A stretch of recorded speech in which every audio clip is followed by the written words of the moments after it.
All right, welcome to the Coach by Alison podcast slash video. I wanted to welcome my special guest here.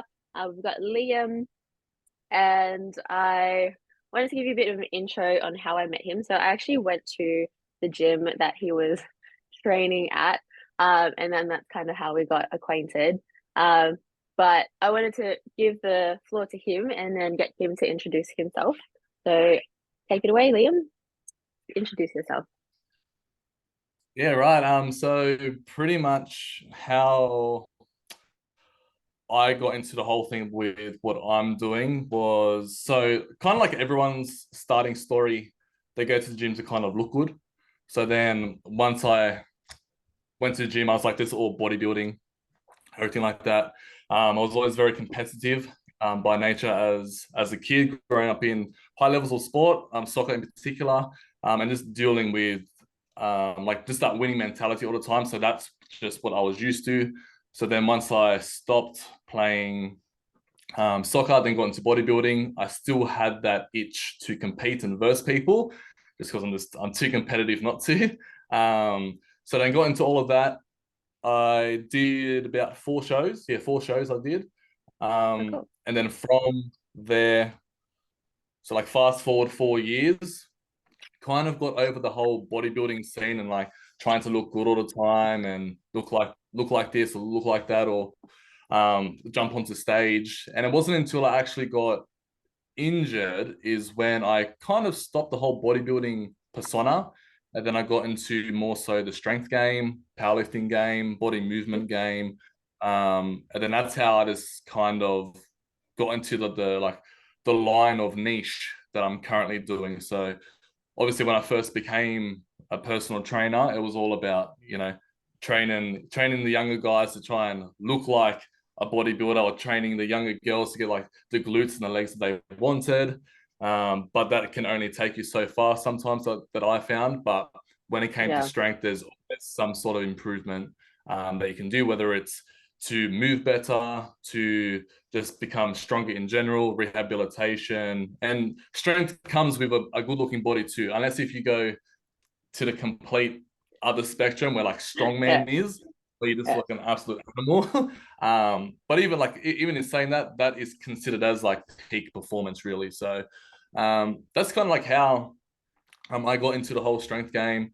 Even with all the mentors that I learned from over time, they all had bodybuilding backgrounds to start with, and then a very similar process to what went through with me. Like there was some sort of injury, or there was some sort of I got over doing bodybuilding, and then they got into the strength game as well. So it was just a new training pattern and training scheme for them, and then they just started teaching people. So it's kind of what I'm doing now too.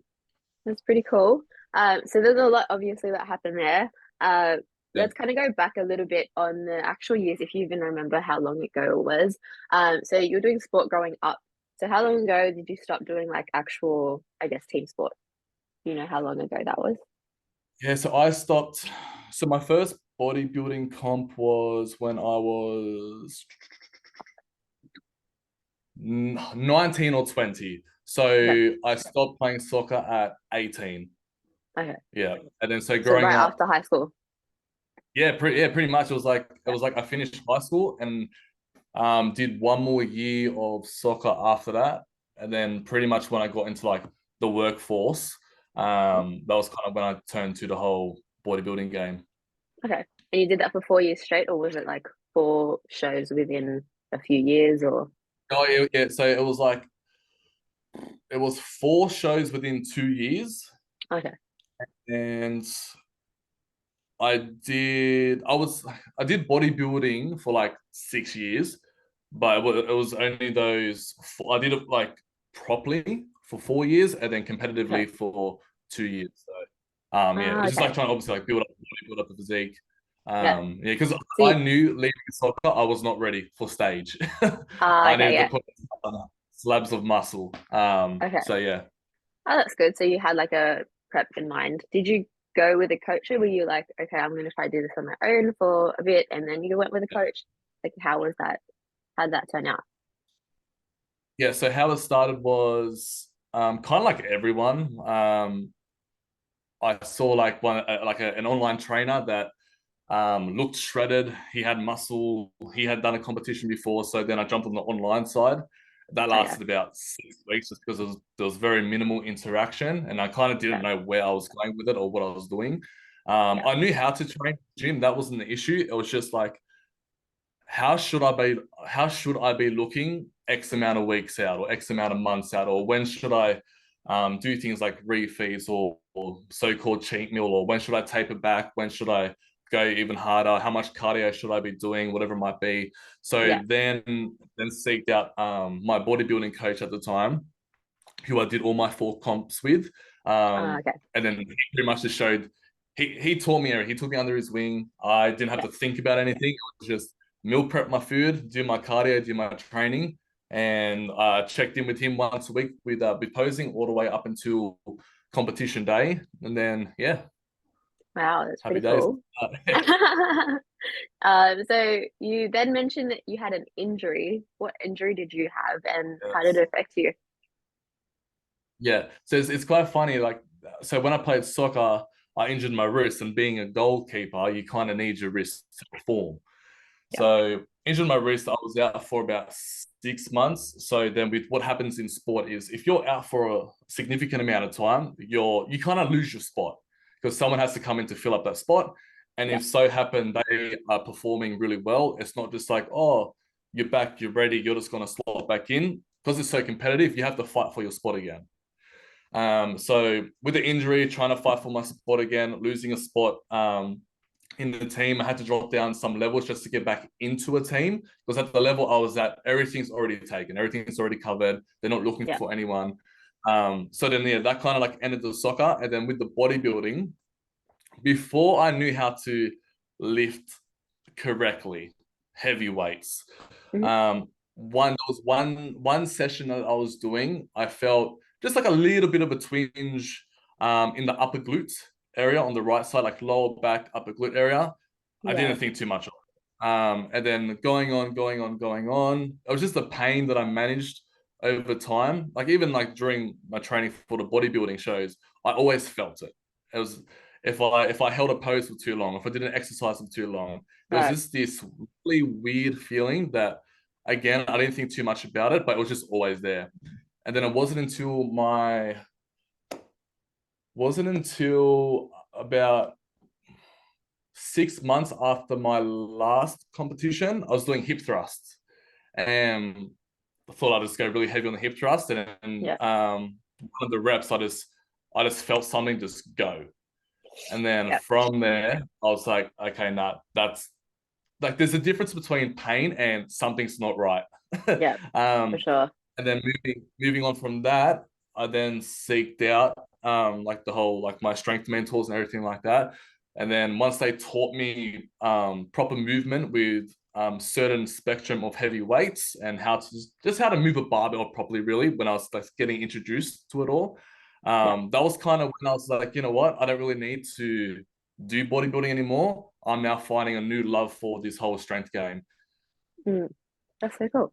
And so how long has it been like doing strength stuff now for you? Strength for now. Yeah. Ooh, good question. Good question. It'll be about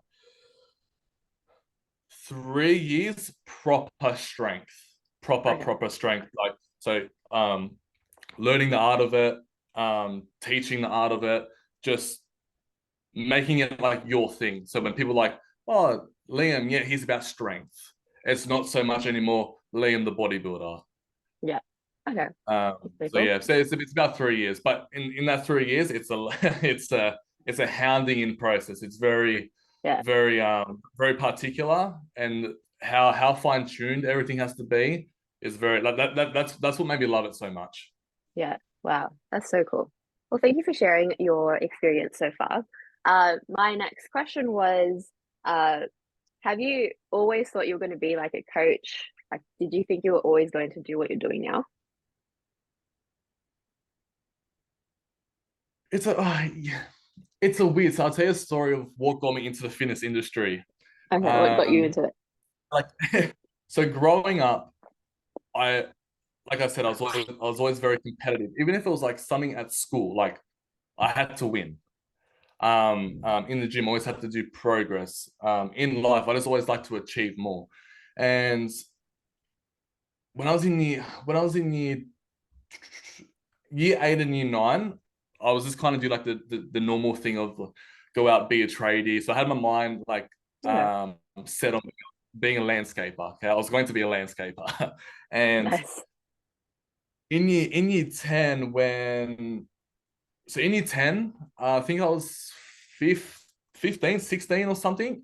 Um, Yeah. at that age is pretty much when you know whether you're going to kind of make it in soccer or not. Okay. And when I say make it, like become an actual paid professional at earning good money at a high league, everything like that.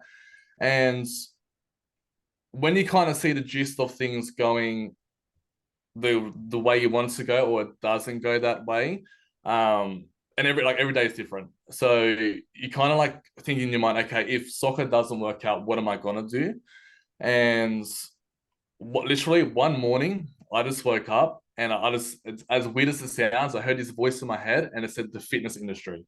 That's Mm. where that's where you want to be. Yeah. And then since hearing that, like that voice in my mind, no landscaper was going to be me. I was not going to do any type of trade. It was just, Yeah. okay, cool. That's what I'm going to be doing apparently. And yeah, just really went down the road of just starting to learn about muscle, learn about the anatomy, learn about like um, why do you bicep curls this way? Why do like squats this way? So I got really fascinated about how to then grow muscle. Yeah. Then obviously that then falls into of like nutrition. How does someone get so lean? How does someone bulk up so much? Um, and then yeah, just it really just went there, went there, and then the whole bodybuilding scene, and then the whole coaching side didn't come until um about 8 years ago. So Yeah. when I kind of got into whole bodybuilding and people started to see my physique change, and then Yeah. when they'll like have conversations with me, just this knowledge that like I just learned from other people, the internet, etc., etc. I was then passing that knowledge onto them, and then now like they started to do it, and then they started to get results as well. So like this is just Yeah. kind of me winging it. It's being like, oh, this kind of worked for me. Just give it a try for you, not knowing that like now not everything works the same for everyone. Like everyone's completely different. Yeah. Um, so then I was like, actually, you know what? Like that was pretty cool. And then when I got the interaction with my bodybuilding coach at the time and saw the process of what he laid out for me, kind of set in stone, being like, that would be so cool to do that for someone else. Yeah. So then moving then forward, I was doing warehousing for a little bit whilst I was studying personal training. And then once I got qualified, I then literally just delved straight into it. Had no idea what direction it was going to go in, where it was going to Yeah. take me. All I Yeah. knew was I know how to bodybuild. I've done a bodybuilding competition. Yeah. Let's just start with this. That's And pretty then cool. yeah, then as you obviously like as you would know, like the more experience you get, the more niche you dive into. You kind of find what you get passionate about, teaching, coaching someone. Why does someone squatting a PB excites you more than seeing someone get absolute shredded or lose 5 kilos or whatever it might be? Yeah. Um, that's what I started to find. Like I was getting more excitement out of seeing someone hit a bench press PB or someone's numbers confidence just go through the roof because holy crap, I'm so confident putting a barbell on my back now. Yeah. Um, versus what I was doing with the body composition game. Like someone gaining weight if they need to gain weight or someone losing weight. Like just for me, I got bored of that just because like every Mm. single client was like the same, the same, the Yeah. same, the same. So then yeah, so For then sure. once I got into like the whole strength thing, I was like, that's it. That's me. That's what I'm doing. Now let's just educate people more on it. Let's teach people how to move properly, etc., etc. Yeah, I love that. Thank you. So talking about like educating other people about it. So let's go into like the three different pillars. So I usually do it this way, but I'm curious on what your, I guess, pillars of education would be. But one would be nutrition, another is training, and then the other is mindset. But do you relate to that, or do you have Yep. something different? Is it the same or different for you? Yeah, no, I relate to that massively. Yeah. No, All right. 100%. So It's absolutely the same. I would. Yeah, go on. So let's go into like the first one, which is let's go nutrition first. What would you say from your clients that you've worked with? So you've worked with quite a few clients by now. And with the clients that you're training, let's just clarify first, like who you currently work with right now, or who you ideally work with right now.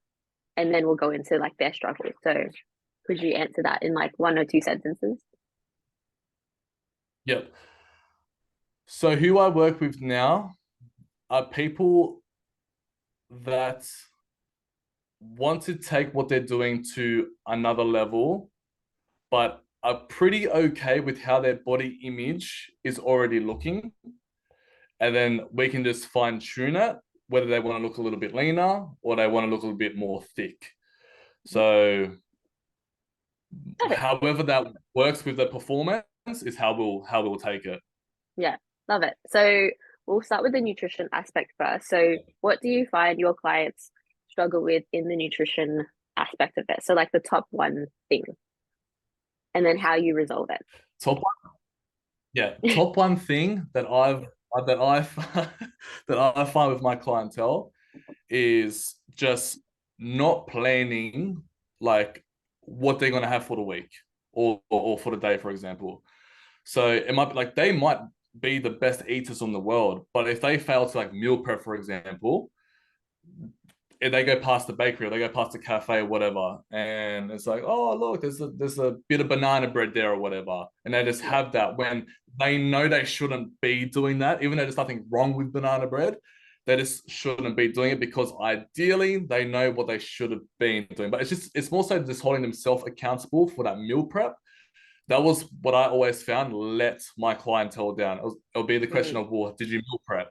No, I didn't. Oh, okay. Well, this is why you're in the situation. So, yeah, um, yeah, that it makes was never sense. more something like they would drive through Macca's or they go past Macca's and they'll be like, oh, no, stuff the diet or whatever.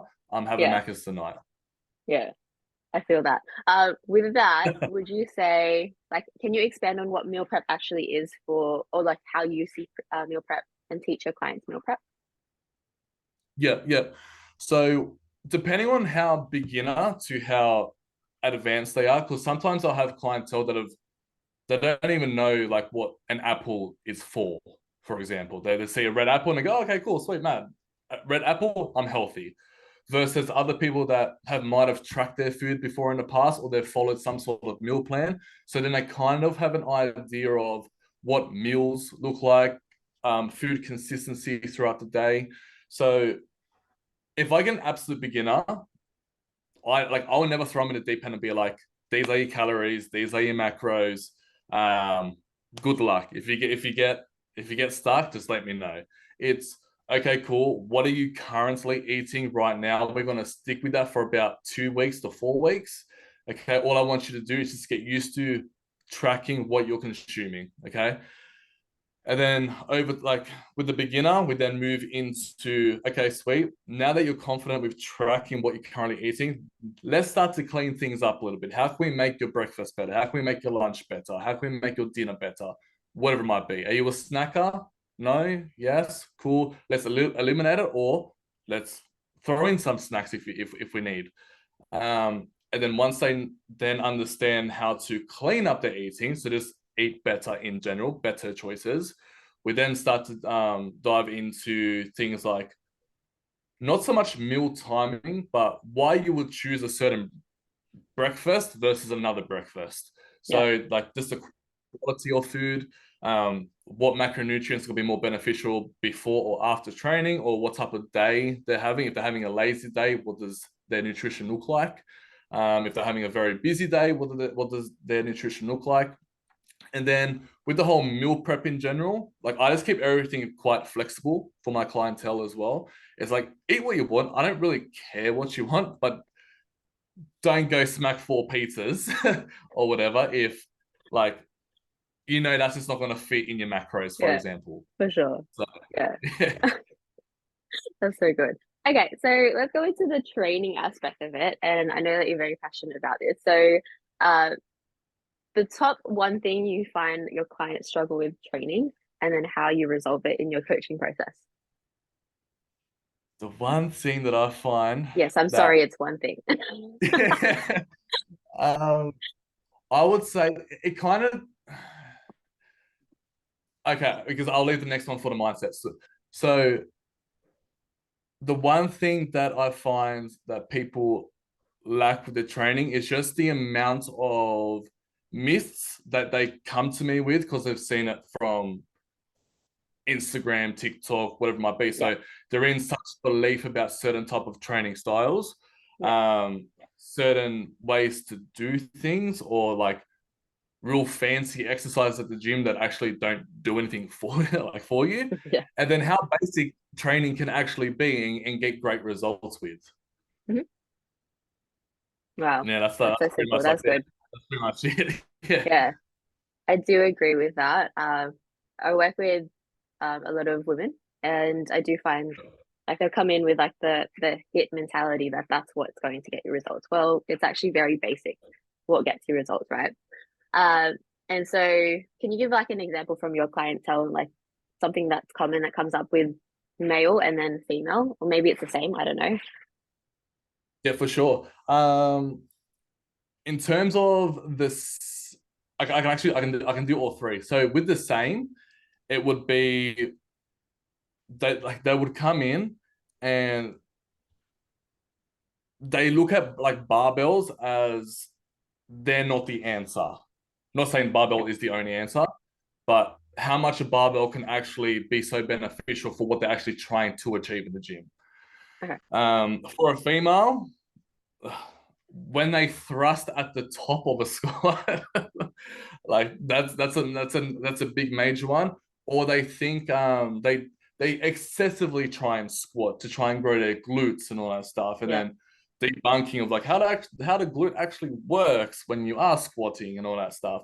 And then Yeah. guys, I find that guys are the worst because they just Really? all they see is weight, and they're Okay. like cool. Yeah, I smashed that weight. Let's put the weight up. Let's put the weight up. So predominantly like this, like that ego type of lifting, bench Yeah. press, and all that stuff. But they always be like, oh, you know, I got a bit of pain in the front of my delt, or I have this issue, I have that issue, and it's just like because like I know exactly why you have that pain, but you Yeah. don't yet. But it's hard for them to accept it.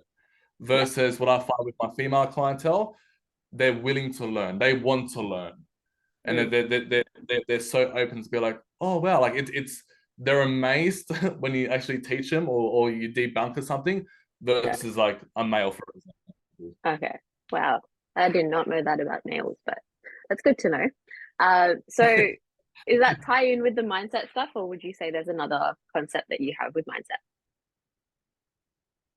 Yeah, so the mindset one would be I would find it more so about the females versus the males because males can be quite cocky in the gym.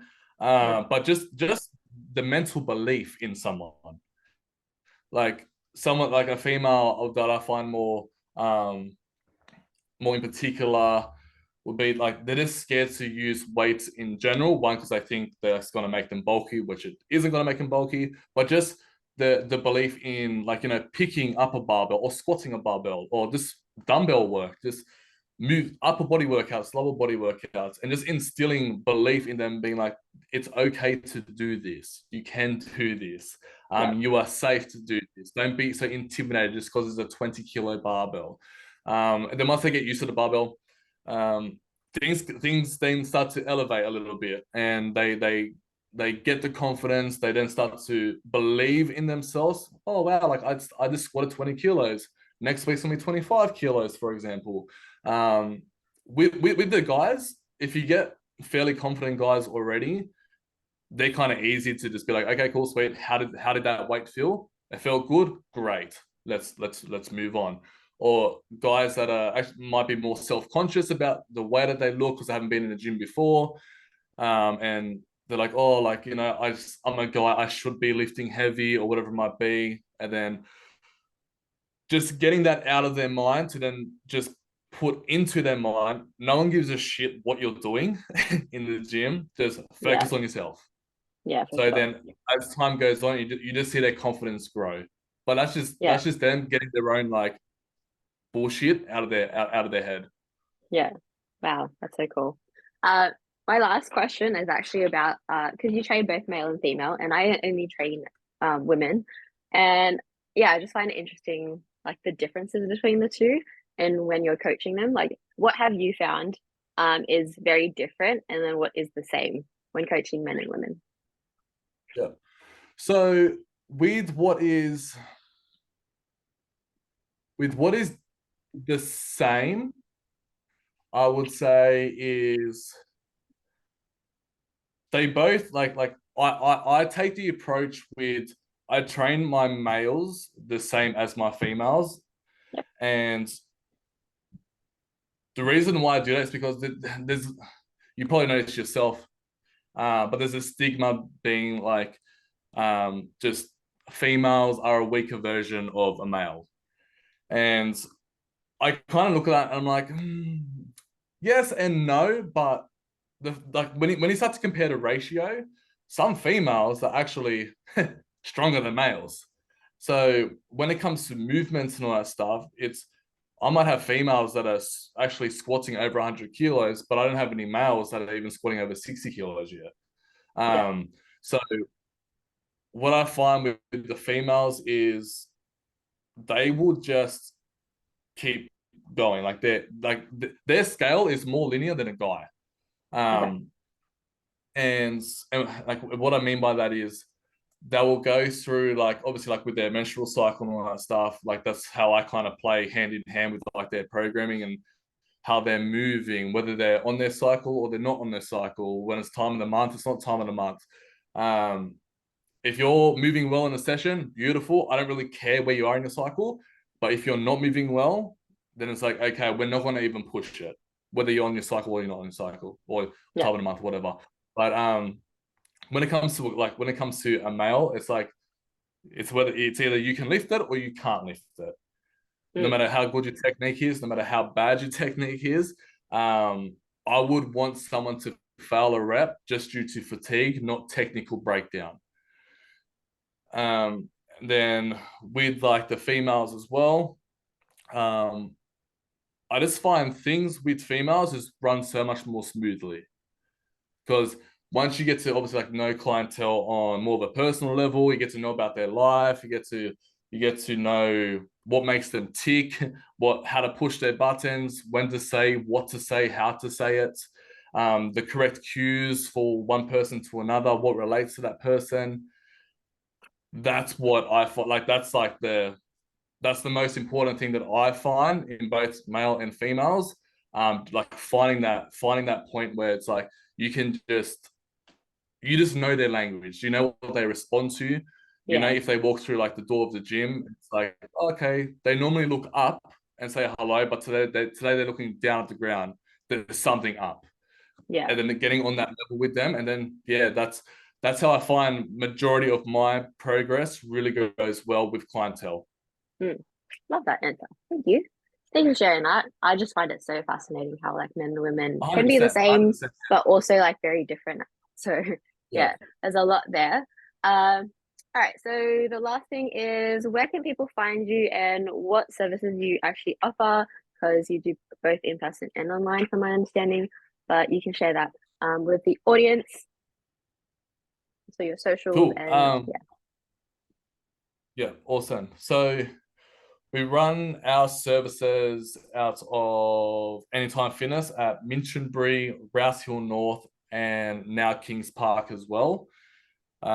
We do face to face X amount of times a week for like sessions, and as well as the online system that we have as well. So they both work hand in hand. It does if you see us face to face, awesome. If you see us online, also awesome. Um, we specialize in the whole strength game. So anything to do with technique, movement, breaking plateaus, achieving PBs, how just body structure and anatomy moves in general with certain weight, with certain techniques. That's our craft. So I'll never tell you how to throw a weight over your head because I don't know how to do that myself. But I can pick something up that's heavy. yeah, Um, To find us, obviously on our socials, we're most active on Instagram. That's our go-to. So it's just the at Strength Primacy Coaching for our Instagram page. You're gonna find my own Instagram on that, as well as my other coach Holly's Instagram on that. And then that's pretty much how we do our whole online side. Cool.